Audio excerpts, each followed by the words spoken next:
is. And so it is, my dear ones. So here we are. Every Wednesday morning, I think, well, what is it that Spirit has in store for us today? What is it that Spirit wants us to be aware of today? And reach out, get the book, and see if that's any help.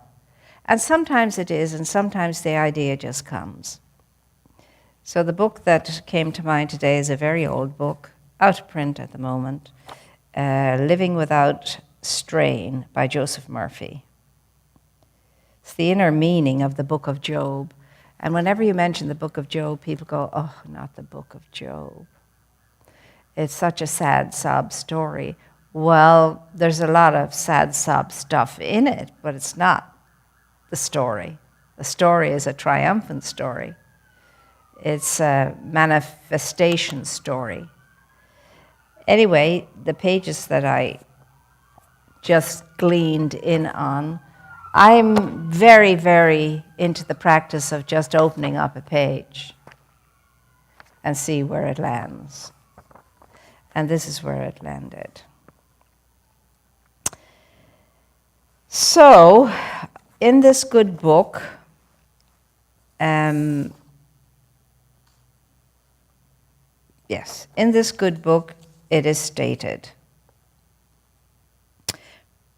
presence of God individualized is revealed because the distilled essence of man is God. Your essential essence is godly, intelligent, infinitely awake and aware.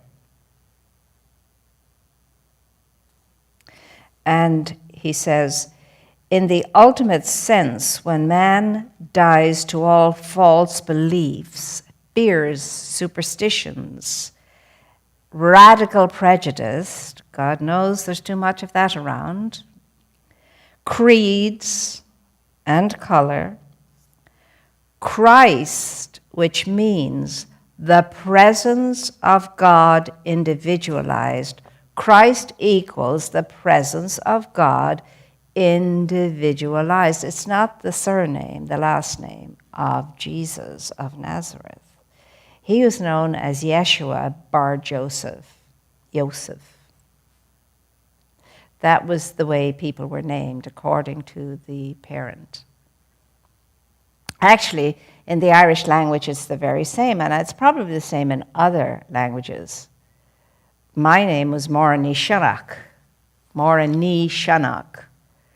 and my brother's name was Prunchis Mock Anchani. Ni meaning daughter of Fox, Mock meaning son of Fox. See? Ancient roots for this. So it's good to know that that is what Christ means, the presence of God, individualized, revealed because the distilled essence of man is God. The distilled essence of man is God. Isn't that wonderful to know that? So next time somebody calls you your name, you can just ask you what your name is, you can smile. Give the usual response, but no, it's so much more than that. And more equals mighty, omniscient, radiating energy. That's what we're talking about when we say the more. And there's more to you and there's more to me than certainly meets the physical eye. And these are wonderful things to know. And if you truly are sincere about spiritually unfolding, which is not a holy, whatever anybody might think in that regard, it's none of that. It's not all this piosity that one might experience when somebody catches religion. It's beyond religion. It's spirituality. Religion is just a tool, a door, if you like, into the deeper spirituality of ourselves. And when it is presented according to the original understanding of the revelation that was given to the one who originates a religion, it usually does very well. But once that gets lost over time, and the spirit of what was received is lost through all the letters of the law that rises up around the religion, it's not then what it was meant to be. To me, religion equals relationship. The relationship you have with your inner self, your godly self, your whole self, the essential essence of yourself. And for that to happen, it's like any relationship, you have to work on it. It doesn't matter how much you think you have a very good friend. If you take that friendship for granted over and over and over and over again, it's not going to last. There's nothing feeding it. There's nothing growing it. There's nothing coming into contact with it from you.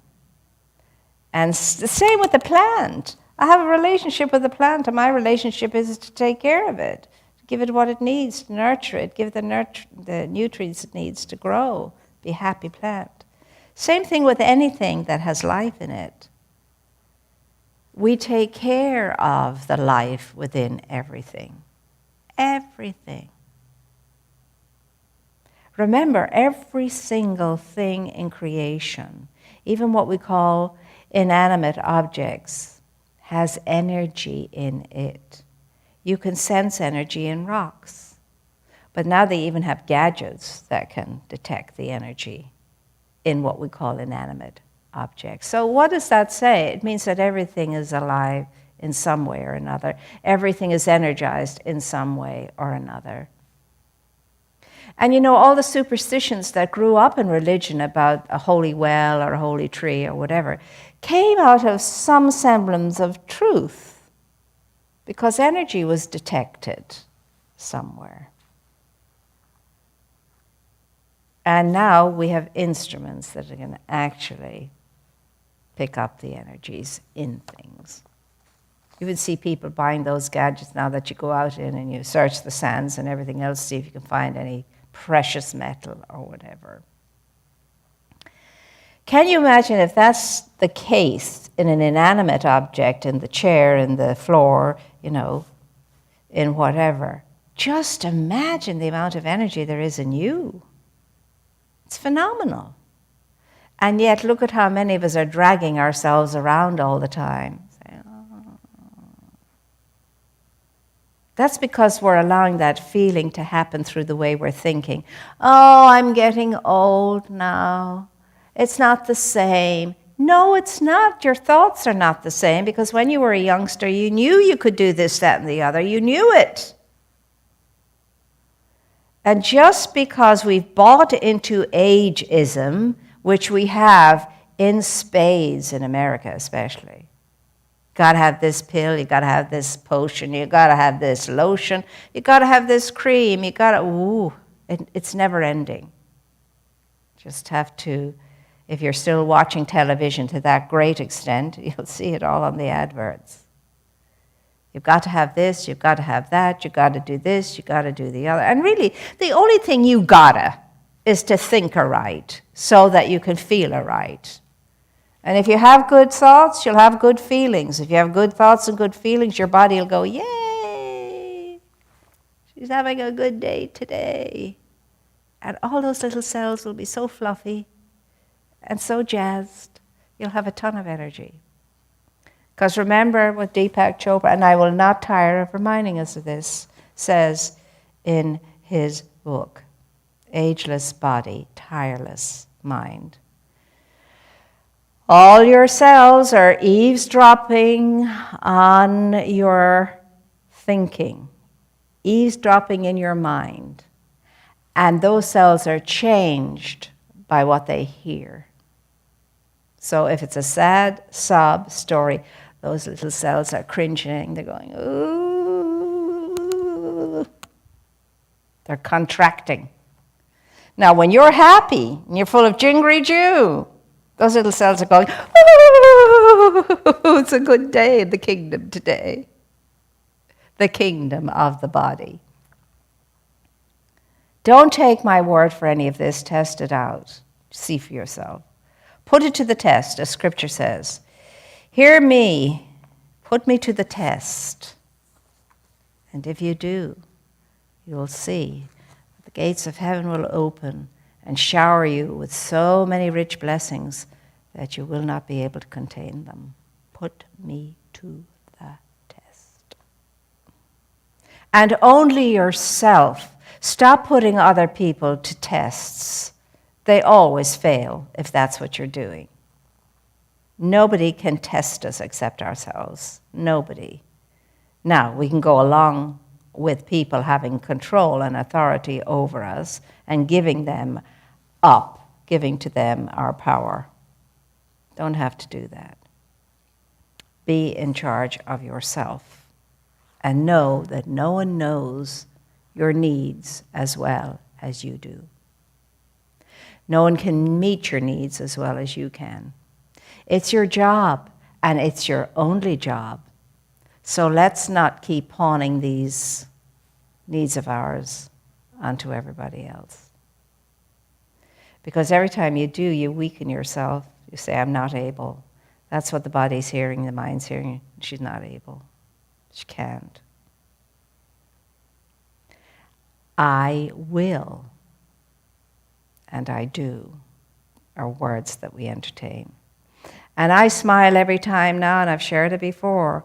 I hear my mother's voice in my head saying, run up the stairs now, dear, you who are young and able, and please bring me down my glasses. I left them by the side cabinet in my bedroom, by my bed. And now I tell myself, run up those stairs, Moira, dear, you who are young and able. It's all in the mind. It's all in the mind. The way you feel, and the way you live, and the way you move, and what's going on. It's all in the mind. It comes through the mind. And you see, this is the topic that we'll always talk about, because that's where the answers to everything lie. Within the cupboard of our minds is every cure, every answer, every solution. However, if you and I are not paying any heed to the cupboard of our minds and we never visit it, then we're always going to be ailing in some way or another. You have been overshadowed by the Holy Spirit, the scriptures tell us, overshadowed by the Holy Spirit. And the Spirit is the law of life and the way the law of life operates through us.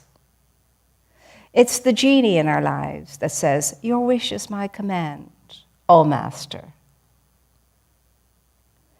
And therefore, what you think into it, what you feel into it, is worked upon immediately so you can have what you're thinking and have what you're feeling. Can you imagine that? Who wants to have all the stuff we're thinking and all the stuff we're feeling? I certainly don't. And yet, the law does not discriminate, does it? Those of us who understand manifestation know that. So you might get up in the morning and you're full of beans and you're full of get up and go-ness. And by the time you even leave your bed, that leaves you because you just got out of the bed, you stubbed your toe, and there it goes.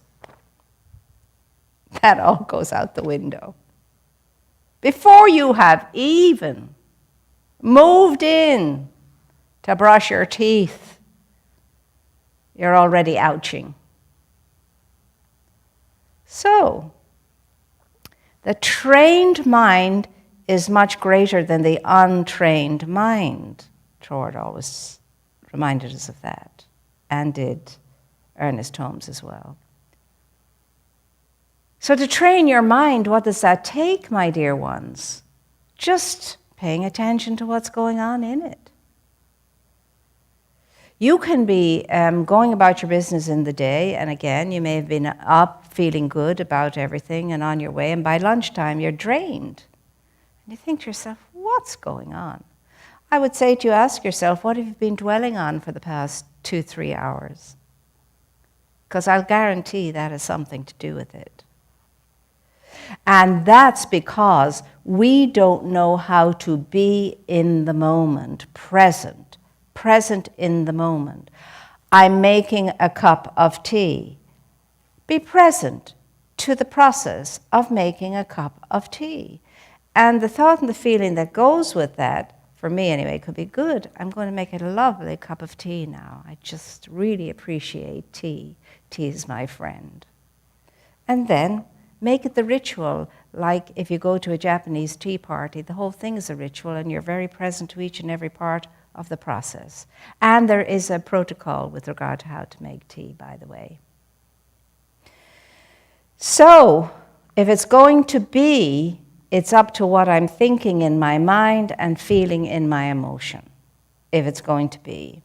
And anything cannot be unless I was first thinking about it and feeling about it. And you hear me say often, if it's not in your mind, it cannot be in your life. If it's not in your mind, it cannot be in your life. Because there's nothing feeding the idea. See, thought is power and energy. So if I'm flowing energy into an idea, I'm feeding it, I'm building the idea until eventually it manifests in some form or another. I get great good news, or I might get a headache or a stomach ache, depending upon what I've been feeding my body. Even we were just talking about this earlier on, and I've mentioned it before too. There's a great study done in England, actually it was Scotland, I believe, must be 50 years now or more ago, and it was on pregnant mothers. And they discovered that the pregnant mother feeds the baby through the umbilical cord, through little things called catecholamines, her emotions. And what do her emotions come from? Her thinking. And the baby is influenced by whatever emotion is being fed to the baby. And sad to say that they discover that even because of this, sometimes children can be born, come into the world with their emotional state cut down already because it would have been so toxic otherwise the baby wouldn't have made it. And so I think it's always a good thing if youngsters ask their mom, in a very nice way, what they were feeling during the 9 months of pregnancy when they were carrying their child. But don't tell them beforehand why, because they'll tell you, I was wonderful, I was marvelous, everything was great. But it'll give you a sense of yourself and what you're working with, you know, and how you can overcome with information. Feeling this way or feeling that way or so on. Because you hear people say, oh, he's been like that since he was a little child. She's been like that since, she could even speak, say a word. And you wonder why. So, we're getting back to understanding how potent, how powerful thought is when it is coupled with feeling. And especially when a strong thought gets coupled with a strong feeling, you can be sure that's going to manifest and show up in your life some way or another. So remember, nothing good nor bad, but thinking makes it so. And you'll hear me say this over and over again. And the reason why is we all need to be reminded of that over and over again. Because when you say to me, I've done everything, I've tried everything, I went to this one, I went to that one, I did all I was told to do, the last question is, yes, and what were you thinking and what were you feeling while you were doing all of that? How was your thought pattern? How was your emotional state when you were doing all of that? Because that's key. Your thoughts could be seen as the lock to the treasure. And your feeling can be seen as the key that opens the lock. On the bright side of life, on the dark side of life, depending upon what you've been thinking and feeling. That's why we truly do mean it when we say, if it's going to be, it's up to me. It sounds like a cliche, but truly, if it is going to be, it's up to the way I'm thinking and it's up to the way I'm feeling. And nobody can force me to think or feel one way or another without my agreement. Written up in every classroom I ever taught in high school and junior college was, you are empowered, now go and empower. People are very potent. Individuals are very powerful. Each one of us is indeed a vortex of energy. And we will collect into that vortex of energy similar energy that we're emanating. So, of course, you and I, to have good flow into our lives, must create a vortex of good energy. It goes without saying, it's just basic science. And then, once we keep feeding that vortex of energy, this good stuff, it gets to be so voluminous that's going to suck in all of that good from above, below, around, and about. And it'll be enhanced and enriched. So spare a good word for yourself throughout the day. Spare a good word for those you meet throughout the day. Spare a good thought. Spare a good feeling. And I'm telling you, if you continue to do that and keep it like a continuous practice, the same as you would brush your teeth every day, you will be able to walk on water eventually, if that's what you are committed to doing. And I kid you not, but then do not take my word for it. Do not. Put it to the test. Put it to the test. But you can't come to me and say, well, you know, Dr. Moira, I tried that out and it doesn't work. And I'll say, well, how long did you try it out for? See, trying something out in metaphysics means you keep doing it and doing it and doing it until you get the breakthrough. It's going to take you as long as it's going to take you. It's not going to take anybody else the very same length of time as it will take you or me, because you are you and I am me. I can't compare and contrast myself with anybody else. There's nobody else to compare and contrast myself, because each and every one of us is a unique, individualized expression of spirit, a one and only of its kind. That's how individualized each one of us are. We have certain commonalities, of course we do. But I've seen that even with twins, identical twins. There are differences. So this is always great, good stuff that we could really entertain, and keep coming back to, and we do. But then now, put this talk all aside and just choose something in what was shared this morning and hone in on that and focus on that. And when that's accomplished, choose something else. And no, I of myself do nothing. It is the power, it is the presence of the infinite intelligence within me, working through me, that does the work. So you don't have to wear yourself out thinking, I've got to do this. You can't. You won't succeed if you think I've got to do it. The me of me, the humanity of me. No, it's the more of me, that mighty, omniscient, radiating energy that I allow to go through me, flow through me, and back to me, that does the work. All you and I have to do is to maintain our serenity. God help us. Yes, even in this world of ours, as crazy as it sometimes seems to be, at the core of it, there is the I in the storm that's perfectly integrated, synergized, and at one. And you are the I in the middle of your own storm. So appreciate it and honor it, trust it, empower it, and see if you won't amaze yourself. And remember, You're the only one that you have to amaze. Don't worry about anybody else. You're the only one that you have to cause wonder in. And when you do that, it's automatic that everybody else feels it, senses it, so on. So it's time now, my dears, to move on to appreciating our good and our fullness and our plenty and our prosperity. Now remember, to be a prosperous person means to be prosperous in every aspect of our life and living.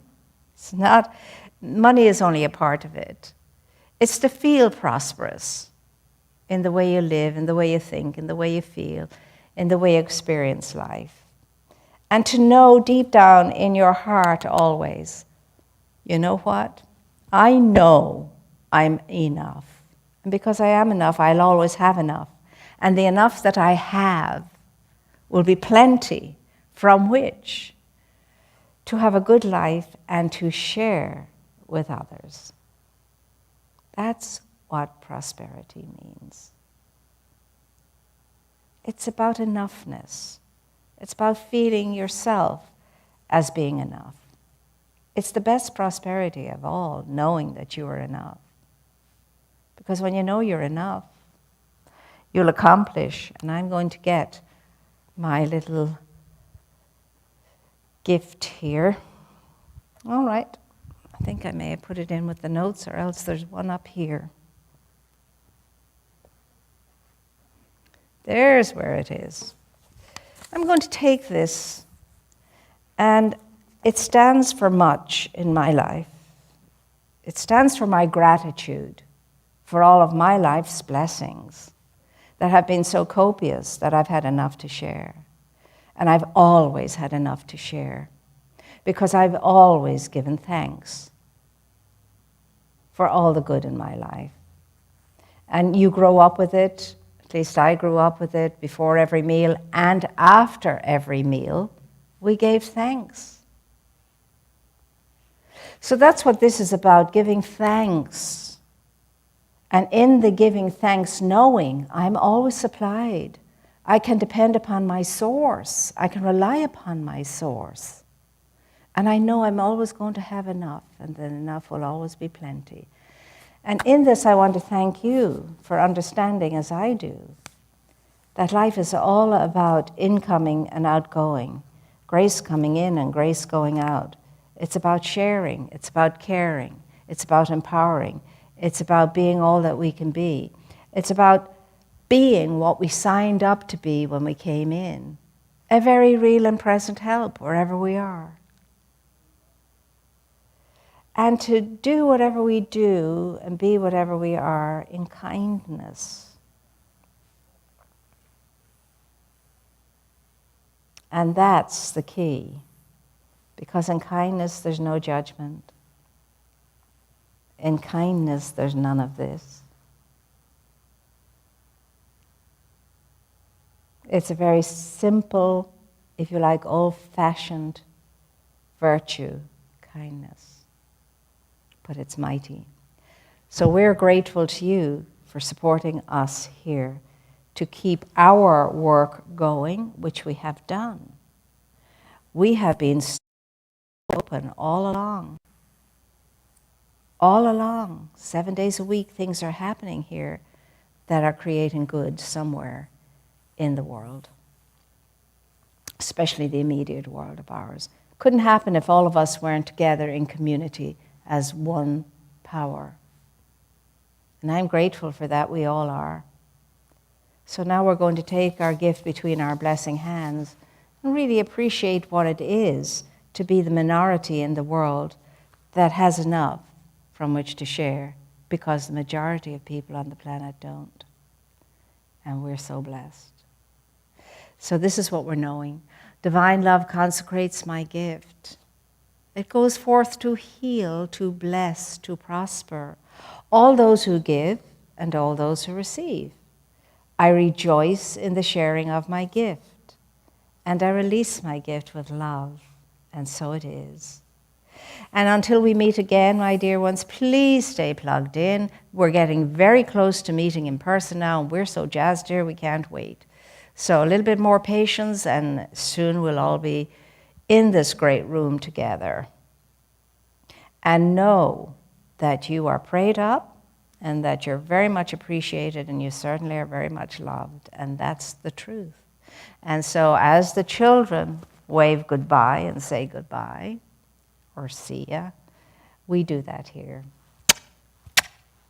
Take care of yourselves. Remember, you're the best one that can do that. So have a great, blessed remainder of the day.